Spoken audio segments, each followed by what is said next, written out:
Murphy family went to camping at Camp Sacramento on July 13, 1941. This is a recreational area owned and operated by the City of Sacramento's Park and Recreation Department. There are cabins, dining halls, play areas, volleyball courts, and lots of campfire pits for the visitors to enjoy while staying there. The camp is south of the American River and is close to a desolate wilderness area and a region with miles of exposed granite. There are lots of lakes and creeks in this region.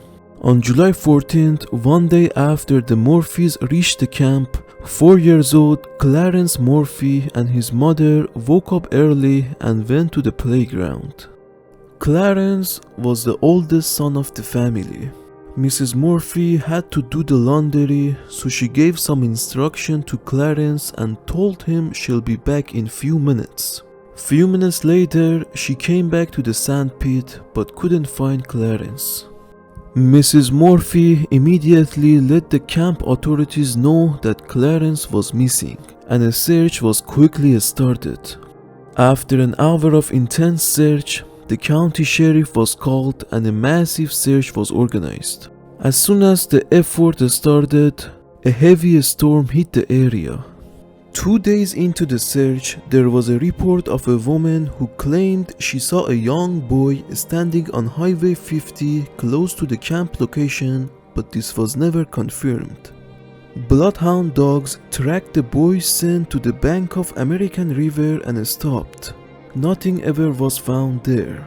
There was a small pond on the camp's property which was searched multiple times without finding Clarence.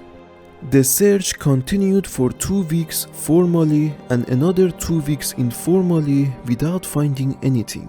This was the first major missing incident that happened in 21-year history of Camp Sacramento.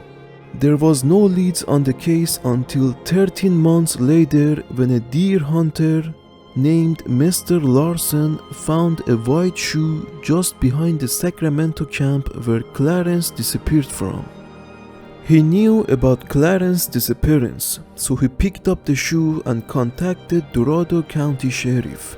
1 day later, the county sheriff, deputies along with Clarence's father went to the area where Mr. Larson had found the shoe. Mr. Larson led the group to an area 2 miles south of Sacramento camp and 200 feet up in elevation.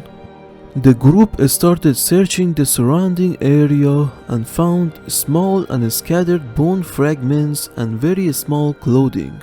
They just had found the remains of Clarence Murphy. It was determined he died of exposure and exhaustion. The area they found the body is very rugged. The location they found the remains of Clarence indicated that he had to walk many miles going uphill to reach that spot, since the direct route from the camp to the location was almost vertical and it was impossible to go from there. We will never know what really happened in this incident.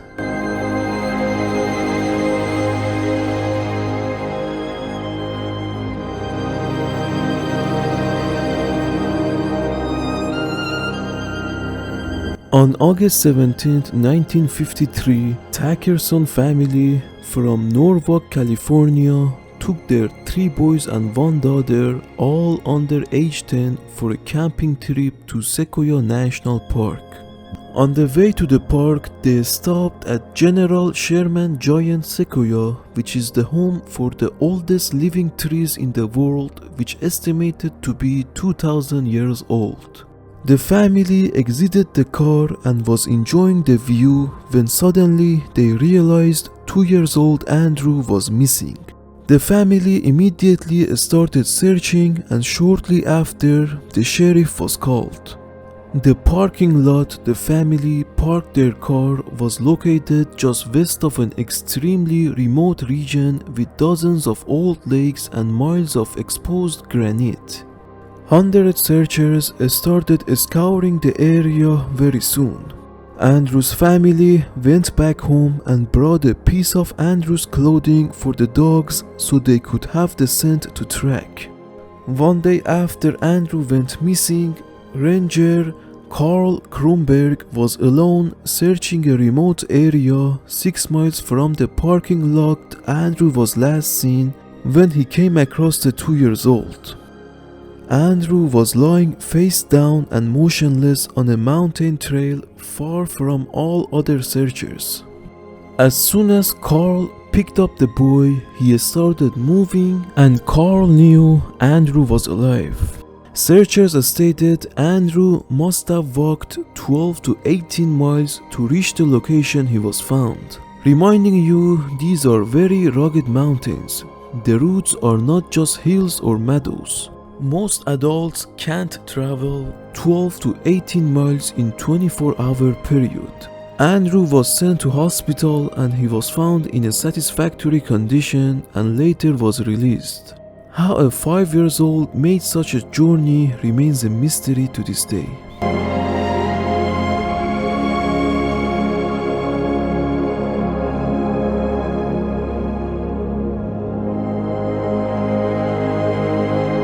Seven-year-old Bruce Ferrin went to Pyramid Lake in Uinta Mountains in Utah with his aunt, uncles and cousins on June 23, 1963.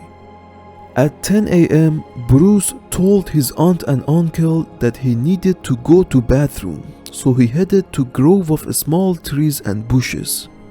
After several minutes, the aunt and uncle realized Bruce hadn't returned yet, so they started looking for the 7-year-old boy.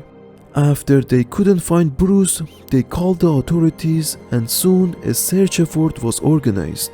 Searchers were from United States Forest Service, county sheriff and local volunteers. At around 4 p.m. on June 24th, one day after Bruce went missing, searcher Boyd Carpenter was many miles from Pyramid Lake and saw a boy coming down a steep trail from a set of cliffs. Boyd realized he had just found Bruce. Searchers estimated Bruce had to walk 20 miles to the location they had found him in only 30 hours. Mr. Carpenter, who found the boy, said he was amazed that Clarence came down over a 500-foot-high cliffs to reach the trail he was eventually found. From all the other missing cases, it has been shown that kids aged 7 to 9 years old when go missing are found 95% of the time inside a radius of 7.2 miles, and that could be over a week. Bruce walked 20 miles in 30 hours and climbed up a 500-foot cliff and came down, which seems impossible for a 7-year-old. Bruce was taken to his parents and he said he was hungry. He said he had drank water from a waterfall and slept between 2 downed logs. He said as he was sleeping, a deer jumped over the top of him. He never explained how he got lost or what he did in the early times when he went missing, and we will never know.